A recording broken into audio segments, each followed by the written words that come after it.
இந்த குடும்பத்தை கெடுக்கிறேன்னு பார்வதியும் பத்மாவும் பண்ற டார்ச்சர் ரொம்ப ஜாஸ்தியா இருக்குல்ல.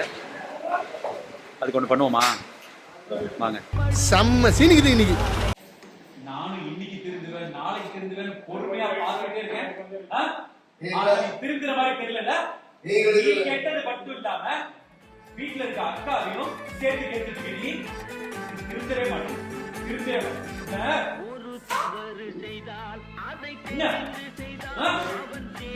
என்றாலும் விடமாட்டேன். ஒரு தவறு செய்தால் அதை தெரிந்து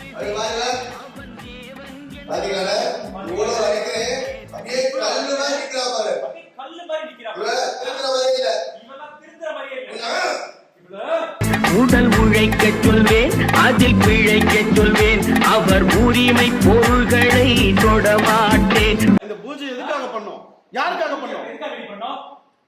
எல்லாமே உங்களுக்கு தெரியும்ல. எல்லாமே உனக்கு தெரியும். இந்த குடும்பத்துல ஏதாவது கெட்டது நடக்கும்னு நீ ஆசைப்படுறீங்களா? கெட்டது நடக்கும்னு நீ ஆசைப்படுறியா? சொல்லுடி. அக்காவை பாத்தீங்க, இதுக்கு நீங்களும் உடந்து இருக்கலாமா? இப்ப பண்ற கேவலமான வேலைகளை நீங்களும் உடனே இருக்கலாம். திருந்தவே மாட்டீங்களா? நீங்க திருந்தவே மாட்டீங்களா?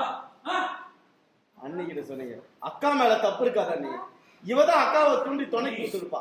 அக்கா மேல எந்த தப்பு இருக்காது. நீ இவதான் அக்காவை தூண்டி துணை கூட்டிருப்பா. இவதான் அக்காவை இவ பண்ற கேவலமான வேலைகள்லாம் துணை கூட்டிருப்பான். இவன் இந்த குடும்பத்துக்கு ஆக அவன்தான். ஐயோ வேணாம் சாமி. இவன் இந்த குடும்பத்துல இருந்து இவளை அடிச்சு துரத்தினாதான் இந்த குடும்பத்துல இருந்து இவளை அடிச்சு இந்த குடும்பத்துல இருக்கிறவங்களுக்கு நல்லதே நடக்கும். குடும்பத்துல இருக்கவங்க எல்லாருக்கும் நல்லது நடக்கும். முதல்ல இந்த குடும்பத்துல இருந்து விரட்டி விடணும். முதல்ல இந்த குடும்பத்துல இருந்து விரட்டி விடணும். அது நடந்து விட்டால் இங்கு